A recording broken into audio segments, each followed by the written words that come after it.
င်္ဂလာပါအတူတူ podcast ကနေကြိုဆိုပါရစေခုအပိုင်းတစ်ကတော့ဒီမတူညီသောဂီတဒုရိယာများပေါင်းစည်းခြင်းအကြောင်းကြားရမှာပါ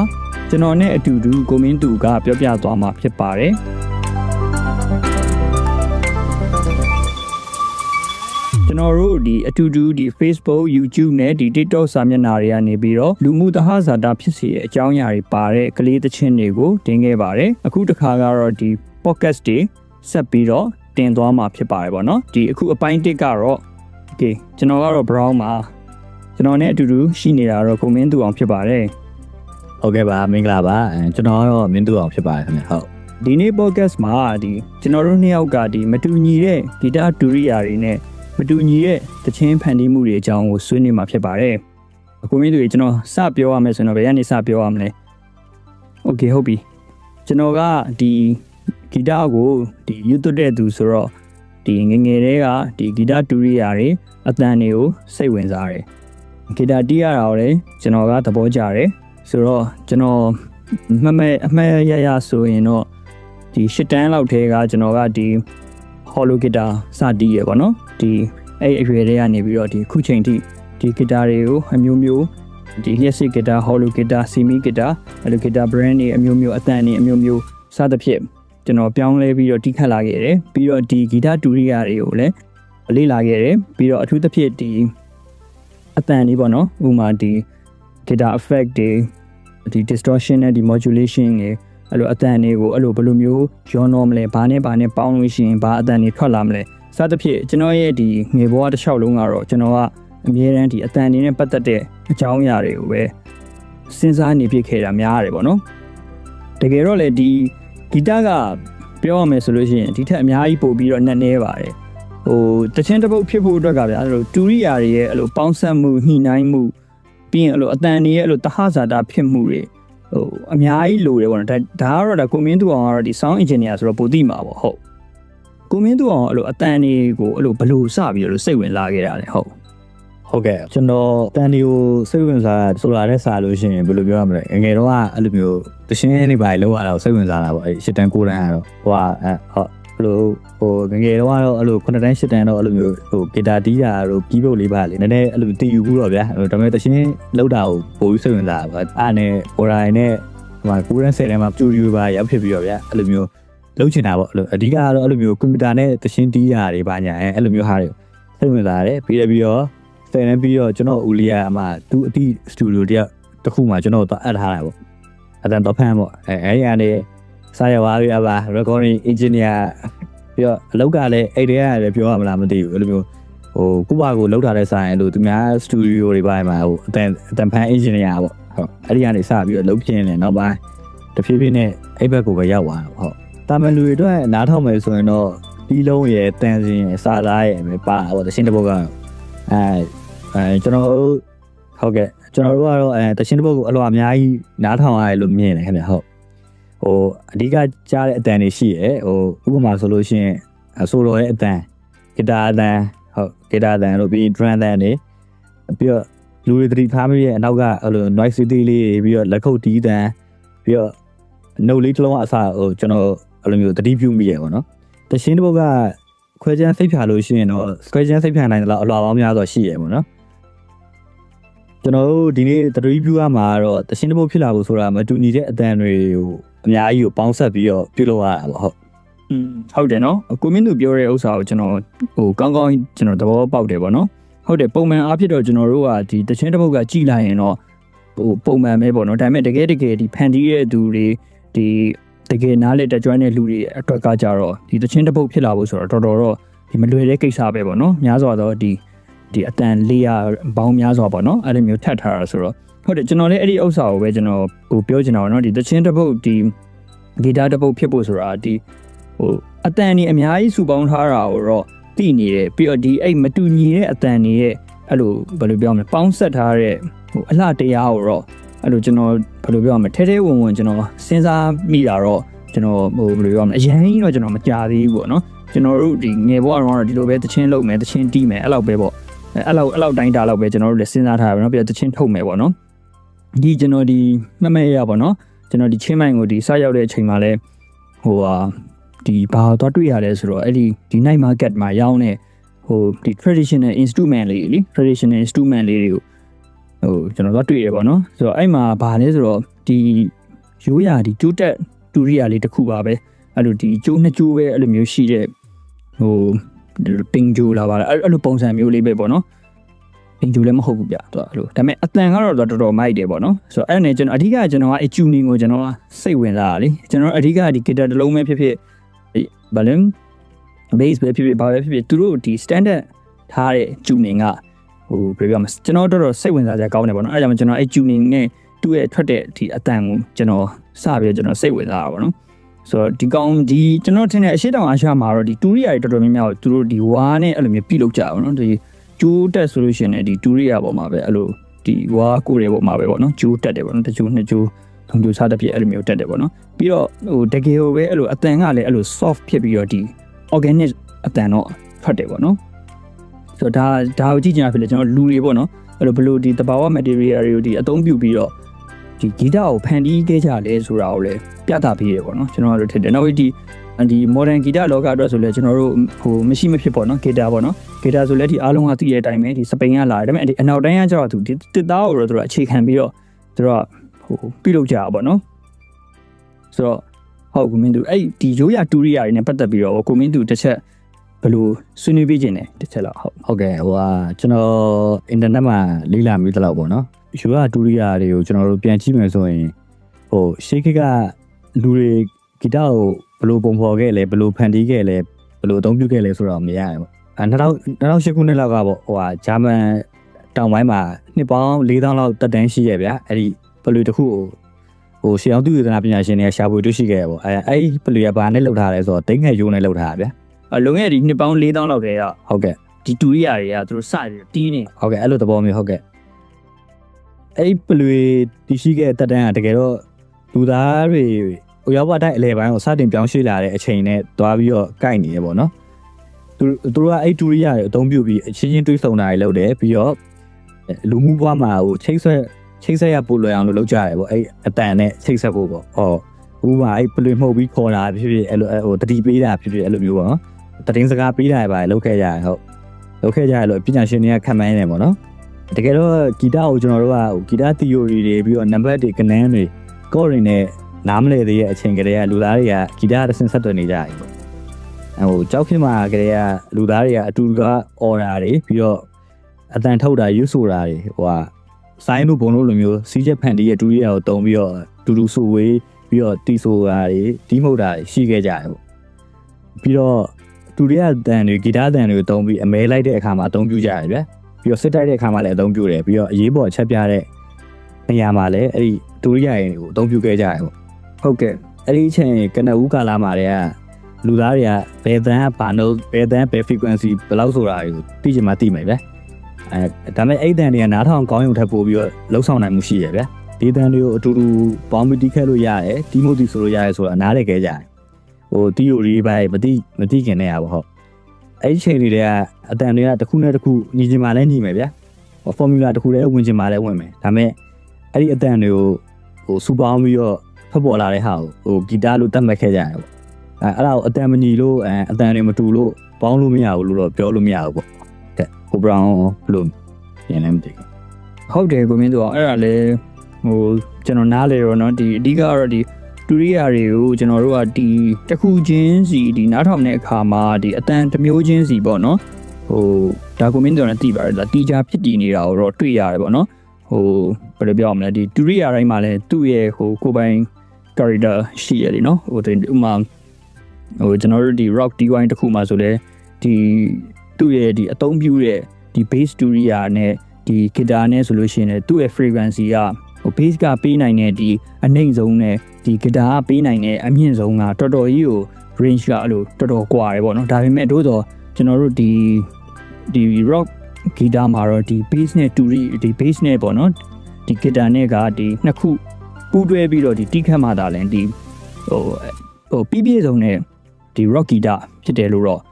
့ဟိုတွေ့ရတယ်ပေါ့နော်ဒါကလည်း kit set ပေါ့နော်ဥပမာကျွန်တော်တို့ဟိုအရင်တုန်းကဆိုလို့ရှိရင်ဒီ country တို့ blues တို့ဒီ folk တို့ဆိုလို့ရှိရင်ဗျာဒီ hollow guitar တစ်လုံးနဲ့ပဲသူတို့တီးတယ်စူဝေးတယ်ဟိုတိခတ်တီဆိုကြတယ် အဲ့ရမှာတဆင့်ဒီ rock and roll ယဉ်ကျေးမှုကိုရွေးရှားလာတဲ့အခါမှာဆိုလို့ရှိရင်တော့သူတို့ဒီဘယ်လိုပြောမလဲဒီ semi guitar ပေါ့နော် semi electric လို့ပြောမှာပေါ့ဒီ guitar body အကြီးတွေကိုကျွန်တော်တို့ဒီ pickup တွေတက်တယ်အဲ့မှာပဲဒီ electric bass မပေါ်သေးပေမဲ့သူတို့ဒီ double bass လိုမျိုးတွေသူတို့သုံးတယ်ပြီးတော့ drum ထည့်တယ်ဆိုတော့ဒါကလည်းတနည်းအားဖြင့်ပေါင်းစပ်မှုတစ်ခုပဲပေါ့နော်အဲ့ကနေကျွန်တော်တို့ဒီ rock and roll ဆိုတဲ့ယဉ်ကျေးမှုကစီးဆင်းလာလိုက်တာဆိုတော့ဒါဒီနေ့အထိပဲပေါ့နော်အဲ့ရနေပြီးတော့ခေတ်ဆက်ဆက်လဲဂီတယဉ်ကျေးမှုတွေဂီတဟိုပုံသဏ္ဍာန်အသစ်တွေအမျိုးမျိုးဒီပြောင်းလဲလာလိုက်တာပေါ့နော်ဆိုတော့အဓိကတော့အဲ့လိုတူရိယာတွေအဲ့လိုအတူတူတိခတ်လာခြင်းအဖြစ်ဒီသချင်းတစ်ပုတ်ကဒီဖြစ်လာတာပေါ့နော်ဥပမာဆိုရင်လည်းဒီ orchestra ထဲမှာဆိုလည်းဗျာဒီ violin တို့ဒီ cello တို့ဒီ trumpet တို့ drum တို့အဲ့လိုစပြီးတော့ဗျာအဲ့လိုတူရိယာတွေကတော့အများကြီးတော့ပါတယ်ဗျာအမျိုးမျိုးပါဝင်နေပေါ့နော်ဒါပေမဲ့အဲ့လိုပါတယ်လို့ပဲဒီတူရိယာတစ်ခုချင်းစီကျွန်တော်ခုနပြောသလိုအတန်ကြီးကလည်းမတူကြဘူးပေါ့နော်ဥပမာ orchestra အရာပြောမယ်ဆိုလို့ရှိရင်လည်းကျွန်တော်တို့တချို့ကလည်းဒီ melody တီးတယ်တချို့ကလည်းဒီ harmony ပေးတယ်တချို့ကလည်းဒီ rhythm ပေါ့နော်ဒီစီချက်ပေါ့ဆိုတော့ဒါပေမဲ့အဲ့ instrument တွေအားလုံးကိုကျွန်တော်တို့ဒီအတူတူတီးလိုက်တဲ့အခါမှာတော့ဒီခန္ဓာလာပါတဲ့ဒီတခြင်းတစ်ပုတ်ဖြစ်လာတာပေါ့နော်ဆိုတော့ဒီတီးဝိုင်းတစ်ခုမှလည်းဗျာဟိုအဲ့လိုမျိုးပုံစံမျိုးပဲပေါ့နော်ကျွန်တော်ပြောချင်အဲ့တူရိယာတွေအတန်တွေဟိုပေါင်းစည်းရဲ့အချိန်မှာလည်းအဲ့လိုမျိုးဒီညှိနှိုင်းမှုတွေရှိတယ်ပေါ့နော်အဲ့ကြောင့်ဒီတခြင်းတစ်ပုတ်ကဒီဖန်တီးရတဲ့ဒီ process ကိုအဲ့ theme work ဖြစ်နေတာပေါ့နော်ဥပမာဗျာကျွန်တော်ဒီပေါင်းဆက်တဲ့ဒီတခြင်းတစ်ပုတ်ကိုပေါ့နော်ဒီလိုပေါင်းဆက်တဲ့အချိန်မှာဆိုလည်းဘယ်လိုမျိုး reason ကြဒီ harmony တွေနဲ့ပေါ့နော်ဒီလို live ဖက်ညီအောင်ဖန်တီးမလဲဆိုတာတွေကဟိုတကယ်ပေါ့နော်အဲ့လိုအရေးကြီးတဲ့အချက်တွေဖြစ်လာတာပေါ့ဒါမဲ့လို့အတန်တိုင်းကတော့ဗျာလို့အတူတူအဲ့လိုမျက်မျက်တတအဲ့လိုထွက်ချင်မှတော့ထွက်နေမှာပေါ့နော်ဘယ်လိုအောင်တစ်ခါလေကြာရင်တေရောဦးစားပေးရတယ်ပေါ့နော်တစ်ခါလေကြာလည်းစမ်းနေရအောင်ဦးစားပေးတယ်အဲ့လိုဖန်တီးမှုပေါ်မူတည်ပြီးတော့ပေါ့နော်ဟိုဂျာနေပေါ့နော်အဲ့လိုကျွန်တော်အရင်တုန်းကတော့အဲ့လို live ဖက်ရ live ဖက်ကြအောင်ပဲကျွန်တော်တို့ကအဲ့လိုဒီ music instrument တွေနဲ့ပတ်သက်ပြီးတော့ဟိုဘယ်လိုချင်းကက်ကြပါတော့ဥပမာကျွန်တော်တို့ဒီ acoustic guitar တီးမယ်ဆိုရင်ဗျာ percussion ပေါ့အဲ့လိုမျိုးပေါ်မှာ drum အောင်ကျွန်တော်တို့ကမထည့်တော့ဘူးဘာလို့လဲဆိုတော့အရင် heavy ဖြစ်တာမျိုးတို့ဘာလို့စသဖြင့်ပေါ့နော်အဲ့လို live ဖက်တဲ့တွဲဖက်လေးပေါ့ဒါပေမဲ့ကျွန်တော်တို့ဒီနေ့ခေတ်မှာဆိုရင်တော့ဒီ contemporary အရွေးကိုသွားနေပြီဖြစ်တဲ့အတွက်ဒီ experimental music တွေကလည်းဒီတန်ပန်နားထောင်နေကြကျွန်တော်တို့ဒီဖန်တီးနေကြဟိုအရာတွေနဲ့ခွဲထွက်ပြီးတော့ဒီအတန်တွေကိုပေါင်းစည်းဖို့ကြိုးစားလာတဲ့ဒီစီးဆင်းမှုဒီယဉ်ကျေးမှုတစ်ခုလည်းကျွန်တော်တို့တွေ့ရတယ်ပေါ့နော်ဥပမာကျွန်တော်တို့ဒီတူရိယာတန်မဟုတ်တဲ့အတန်တွေဥမာဒီတဘာဝအတန်တွေပေါ့နော်ဗါလဲဒီမော်တော်ကားအတန်တွေဒီလူတွေရဲ့လမ်းလျှောက်တဲ့အတန်တွေကျွန်တော်တို့နေ့စဉ်ကြားနေကြပေါ့နော်ဒီအရာဝတ္ထုပစ္စည်းတွေရဲ့ဒီအတန်တွေပါလာပြီပေါ့နော်ဆိုတော့ဒီဂီတရဲ့ပေါင်းစပ်မှုတွေကတော့အဲ့လိုဒီခစ်တွေရွေးရှားမှုတွေပြောင်းလာတာနဲ့အမျှဟိုအဲ့လိုမျိုးသူ့ရဲ့စီးဆင်းမှုနဲ့သူ့ရဲ့ပြောင်းလဲမှုတွေကတော့အဲ့လိုရှိနေတာပဲပေါ့နော်အဲ့လိုမတူညီတဲ့အရာတွေနဲ့အဲ့လိုစူးစီးပြီးတော့အဲ့လိုဖန်တီးမှုတွေအဲ့ဒါတွေနဲ့ပတ်သက်ပြီးတော့ဆိုလဲကျွန်တော်ဒီ98ကဒီ Mainstream တီးခဲ့တဲ့ဒီဂျပန်ကဒီ electric guitar နဲ့ဒီ orchestra ဆိုပြီးတော့သူတို့ဒီ42မိနစ်ကြာခဲ့တဲ့ပွဲလေးကိုလည်းကျွန်တော်ဟိုပြန်ပြီးတော့ကျွန်တော် mention လုပ်ချင်တယ်ပေါ့နော်ဆိုတော့အဲ့ပွဲလေးရတယ်အရင်ကောင်းတယ်ဟို Mainstream ကလည်းဒီ neo classical သမားပေါ့နော်ဆိုတော့ဒီ classic guitar နဲ့သူအနောက်ကပေါ့နော်ဒီ orchestra wine နဲ့သူတို့ဘယ်လိုတွဲဖက်ပြီးတော့သူတို့တီးခဲ့ကြလဲဆိုတော့အရင်ကိုခန်းနာပြီးတော့ဟိုလှပတယ်ပေါ့နော်ဒီဂီတတစ်ခုကိုသူတို့အတူတူပူးပေါင်းပြီးတော့ဖန်တီးခဲ့တဲ့ပွဲလေးပေါ့နော်အဲ့ဒါကလည်းအမှတ်တရပါပဲကိုမင်းသူကြီးဟုတ်ကဲ့ခင်ဗျာဟုတ်ပါကိုပိုင်ဆိုးပြောတဲ့အဲ့ပွဲကတော့တော်တော်စိတ်ဝင်စားဖို့ကောင်းတယ်ခင်ဗျာဟုတ် orchestra music နဲ့အဲ့လိုမျိုး electronic ဟိုဒီလိုမျိုး rock ဘက်သွားတယ်အဲ့လို electronic guitar တွေပါနေအဲ့လိုမျိုးပေါင်းစည်းရဆိုတော့လေဟုတ်ဟိုလို musician တွေတော်တော်များများတော့အဲ့လိုမျိုးမတူညီရဲ့ဂီတအမျိုးသားတွေပေါင်းစည်းပြီးတော့ဖန်တီးရတာကိုကျိုင်းနေတတ်ကြတယ်ဗျာဟုတ်ဥပမာ jazz နဲ့ traditional music နဲ့ပေါင်းတာတို့ပြီးတော့electronic music တွေနဲ့ folk music တွေနဲ့ပေါင်းတာတို့ပြီးတော့ rock နဲ့ခုနကကိုယ်ပိုင်လို့ပြောသလို classical orchestra နဲ့ပေါင်းတာမျိုးတို့အဲ့လိုမျိုးတွေဖန်တီးကြရတယ်ဗျာဟုတ်ဟိုနောက်တစ်ခုကကြတော့အဲ့လိုကျွန်တော်ဟိုနားလေခန်းစားမိတဲ့အရာပေါ့နော်ကျွန်တော်ကဒီ guitar တီးရတာတော့တဘောကြတော့အဲ့လိုကျွန်တော်တို့ဒီတငယ်ချင်းတွေစုံတဲ့အခါမှာဆိုလို့ရှိရင်လည်းဒီ improvise တီးကြတာပေါ့နော်ဆိုတော့အဲ့လိုဟိုဒီဘက်မှာရောက်လာတော့အဲ့လိုဒီတချို့ဒီ music bar လေးတွေမှာပေါ့နော်ဒီ open mic တွေဒီ free jam night တွေအဲ့လိုမျိုးဥစ္စာတွေတွား join ဖြစ်တယ်ပေါ့နော်ဆိုတော့အဓိကကတော့ကျွန်တော်တို့ဒီဟိုဘယ်လိုပြောမလဲမိတ်ဖွဲ့တာပေါ့နော်ကျွန်တော်ဒီ network လုပ်တာပေါ့နော်ဒီ artist တွေအချင်းချင်းပေါ့နော် musician တွေအချင်းချင်းပေါ့ဆိုတော့အဲ့မှာဆိုလို့ရှိရင်လည်းကျွန်တော်တို့ဟိုတွေ့ရတဲ့ဥစ္စာမှာဆိုတယောက်နဲ့တယောက်နဲ့ကျွန်တော်တို့ကမသိကြဘူးဗျာဒီ free jam မှာဆိုလည်းပြီးတော့ဒီလူမျိုးကလည်းမတူဘူးဒီဘာသာစကားတွေဆိုလည်းမတူဘူးပေါ့နော်ဥမာပြီးတော့အထူးသဖြင့်ပေါ့နော်ဒီကျွန်တော်တို့စိတ်နဲ့သက်တဲ့ music ဟို background တွေကလည်းကျွန်တော်တို့တူချင်းမှတူမှာပေါ့နော်ဒါပေမဲ့ အဲ့လိုမျိုးအတူတူဒီ improvise တွေဒီ jam တွေလုပ်တဲ့အခါမှာဆိုကျွန်တော်တို့တွေကဒီရှိတယ်ပေါ့နော်ဒီ riff လေးတွေဒီ groove လေးတွေဒီအဲ့လို beat လေးတွေအဲ့လို၄ပါး၈ပါးလောက်ကိုပဲကျွန်တော်တို့အဲ့လိုမှီပြီးတော့အဲ့လိုတယောက်နဲ့တယောက်နဲ့အဲ့လိုအချိတ်ဆက်လုပ်ကြတာပေါ့နော်ဆိုတော့ဟိုတကယ်လို့အဲ့လိုတီးနေနေကျွန်တော်တို့အချိတ်ဆက်မိသွားပြီဆိုလို့ရှိရင်တော့အင်မတန်ကိုအဲ့လိုဟိုဘယ်လိုပြောရမလဲစိတ်ကျဉ်တဲ့စရာကောင်းတာပေါ့နော်ဆိုတော့အဲ့လိုမျိုးဟို music အနေနဲ့ပေါ့နော်အဲ့ဒီလိုမျိုးခံစားမှုလေးတွေကိုလည်းဟိုကျွန်တော်တို့ခံစားရတယ်ပေါ့နော်ဆိုတော့အဲ့မှာလည်းကျွန်တော်တခုတွေ့ရတာဗျာဒီဂီတကဒီတခြားအမှုပညာပုံစံတွေထက်ဒီလူတွေကိုပေါ့နော်ဒီချိတ်ဆက်ပေးနိုင်တဲ့စွမ်းအားတော့ဟိုတော်တော်ကြီးတယ်ပေါ့နော်ကျွန်တော်တို့အဲ့လိုမျိုးခံစားရတယ်ဘာလို့လဲဆိုတော့ဒီဂီတကဒီလူတွေကြားထဲမှာရှိတဲ့အဲ့လိုနားလည်မှုပြီးတော့အဲ့လိုခံစားချက်ဗျာပြီးတော့အဲ့လိုဆက်သွယ်မှုအဲ့လိုမျိုးတိဆောက်ပေးနိုင်တဲ့အဲ့လိုဟိုအင်အားကြီးတဲ့အမှုပညာတစ်ခုပဲလို့အဲ့လိုကျွန်တော်ခံစားရတယ်ပေါ့နော်ကျွန်တော်ခုနကပြောသလိုပဲဆိုပြအဲ့လိုမတူညီတဲ့လူမျိုးတွေယဉ်ကျေးမှုတွေအဲ့လိုနောက်ခံအမျိုးမျိုးရှိတဲ့လူတွေကိုဒီတစ်ခုတည်းသောပေါ့နော်ဒီ rhythm လေးနဲ့ပဲသူကချိတ်ဆက်ပေးလိုက်တဲ့အရာအဲ့ဒါဂီတပဲပေါ့နော်ဟိုပြီးတော့ဒါဂီတမှာလည်းပေါ့နော်သူ့ရဲ့သဘာဝအတိုင်းအဲ့လို rhythm တွေ pattern တွေဒီ emotion တွေကရှိနေတော့ဒီလူတွေကြားရဲ့ဒီ social synchrony ကိုလည်းအဲ့လိုမျိုးဘယ်လိုပြောရမလဲတိုးတက်တယ်ပေါ့နော်အဲ့လိုတိုးတက်စေရဲ့အဲ့လိုမျိုးအရေးကြီးတဲ့အဲ့လိုနီးလန်းတစ်ခုလည်းဖြစ်တယ်ဗျာဟိုဒီ social synchrony ဆိုတာလည်းဒါဟိုဘယ်လိုပြောရမလဲကိုမင်းသူလည်းသိမှာပါဒီလူနှစ်ဦးပေါ့နော်ဒါမှမဟုတ်ဒီလူအဖွဲ့အစည်းတွေလူအုပ်စုတွေကြားထဲမှာအဲ့လိုအပြုမှုတွေခံစားချက်တွေအဲ့လိုကိုယ်ခန္ဓာတုံ့ပြန်မှုတွေကိုအဲ့လိုဟိုဘယ်လိုပြောမလဲညီညွတ်အကိုက်ညီအောင်အဲ့လိုလှုပ်ရှားခြင်းပေါ့နော်ဆိုတော့ဒီဂီတမှာကျွန်တော်ဒီ synchrony ကအဲ့လိုဆိုတဘာဝအတိုင်းကိုဖြစ်ပေါ်နေအောင်ကျွန်တော်ဥမာဆိုဒီ drum တီးတာတို့အဲ့လိုအတူတူတချင်းဆိုတာတို့အတူတူကတာတို့အဲ့လိုအခါတွေမှာဆိုလူတွေကအချင်းချင်းနားထောင်ပြီးတော့အဲ့လိုချိန်ညှိပြီးတော့အဲ့လိုမျိုးလှုပ်ရှားရတာမျိုးပေါ့ဆိုတော့ခံစားချက်ဒီပေါင်းစည်းမှုတွေဖြစ်ပြီးတော့ဒီလူတွေကြားရဲ့ဆက်သွယ်မှုတွေကပို့ပြီးတော့ဒီဟိုခိုင်မာလာပေါ့နော်အဲ့တော့ဂီတလှုပ်ဆောင်တဲ့အခါမှာလူတွေကဒီ beat ကိုခံမန်းရတယ်ဒီ timing ကိုကိုက်ညီအောင်လုပ်ရတယ်ဒါကိုမင်းသူတို့ကျွန်တော်တို့ဒီ stage show မှာတူတူတီးခဲ့ဘူးတဲ့ခိုက်တန်နေလည်းရှိပါတယ်เนาะအဲ့လိုမျိုးဆိုလည်းအချင်းချင်းကိုအာရုံစိုက်ရတယ်ဒီခံစားချက်တွေကိုချိန်ညှိရတယ်ပေါ့နော်ဒီအရာတွေကဒီဘယ်လိုပြောမလဲကျွန်တော်လူမှုဆက်ဆံရေးအတွက်အရေးကြီးတဲ့အချက်တွေပဲပေါ့နော်ဂီတကိုအဲ့လိုမျိုးကျွန်တော်တို့လုပ်နေတဲ့အခါမှာပဲဟိုဘယ်လိုပြောမလဲအုံနောက်ထဲမှာဒီ social processing တွေဒီ emotion တွေကိုဒီထိန်းချုပ်တဲ့အပိုင်းတွေစပြီးတော့လှုပ်ရှားလာတာပေါ့နော်ဆိုတော့ဒါကြောင့်လူတွေကဒီအတူတူရှိနေတယ်ဆိုတော့ခံစားချက်ကိုဒီခံစားနိုင်လာတယ်ပေါ့နော်ဟိုဥပမာကျွန်တော်တို့ဒီ bandmate တွေပေါ့နော် bandmate တွေဟိုအမြဲပြောတဲ့ဥစ္စာတစ်ခုဆိုရင်ဒီသူတို့ရဲ့ဒီ music band ကလူတွေကိုပေါ့နော်သူတို့တွေကတခါလေကြာရင်သူတို့မိသားစုထပ်တော်မှာသူတို့ပို့ပြီးတော့သူတို့တန်ရုံးစင်ကြီးမားကြရပေါ့နော်ဒီတချင်းအတူတူတွဲလုံနေတဲ့အခါမျိုးမှာဆိုသူတို့တခုခု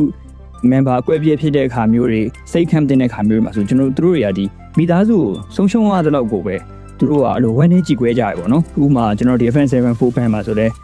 the rip ပေါ့နော်ဒီ drama ဆုံးသွားတဲ့အချိန်မှာဆိုလဲဝိုင်းတော်သားတွေအားလုံးအဲ့လိုစိတ်မကောင်းဖြစ်ကြတာမျိုးပေါ့နော်သူတို့ဒီစိတ်မကောင်းဖြစ်တယ်ဆိုတဲ့အတိုင်းတော့တကယ်ကိုမိသားစုဝင်တယောက်ဆုံးရှုံးသွားတဲ့လိုမျိုးကိုသူတို့အဲ့လိုမျိုး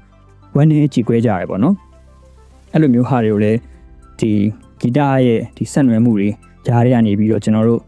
့သိရှိရတယ်ပေါ့နော်ဆိုတော့ဟိုဒါကြောင့်လူတွေကအဲ့လိုမျိုးဒီအတူရှိနေရဆိုတဲ့ခံစားချက်ကိုဒီဂီတကိုအတူတူလုပ်နေရင်းနဲ့ပဲကျွန်တော်ခံစားနိုင်လာတယ်ပေါ့နော်ဥပမာဟိုဘာလူမျိုးရှင်းနေပေါ့ဗျာလှုပ်ရှားမှုလေးတွေမှာ rhythm နဲ့လက်ခုပ်တီးတာ beat နဲ့လှုပ်ရှားတာတွေအစယုံကြည်မှုကိုတိုးစီတယ်လို့ပူပေါင်းဆောင်ရွက်မှုကိုတိုးစီတယ်လို့သူတည်တနာဒီမှာလေးပြထားရပေါ့နော်နောက်ထပ်သူတည်တနာတစ်ခုကဗျာ၄နှစ်အရွယ်ကလေးလေးတွေကိုသူတို့အတူတူဂီတလှုပ်လာပြီးတဲ့နောက်ပိုင်းသူတို့ဘာတွေဖြစ်လာလဲပေါ့နောက်မှကျတော့ဒီဂီတမလှုပ်တဲ့ကလေးလေးနဲ့ဒီဂီတလှုပ်ခိုင်းလိုက်တဲ့ကလေးလေးနဲ့မှဆိုလဲဂီတလှုပ်တဲ့ကလေးလေးကပို့ပြီးတော့ကူညီတက်လာတယ်ပို့ပြီးတော့ပူပေါင်းတက်လာတယ်လို့အဲ့လိုမျိုးတွေ့ရှိရတယ်ပေါ့နော်ဒီဂီတရဲ့ဒီ rhythm နဲ့ဒီ emotion တွေကဒီအုံနောက်ကိုချိတ်ဆက်မှုအတွက်အဲ့လိုမျိုးသူကပြင်ဆင်ပေးတာပေါ့နော်ဆိုတော့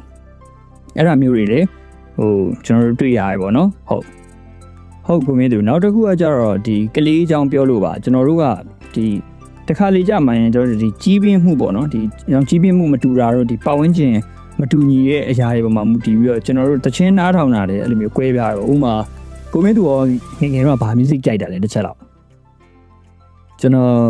ငယ်တော့ကတော့အဲ့လိုမျိုးအရန်ဘာညာမသိခင်တော့ကတော့အဲ့လိုမျိုး rapper ပေါ့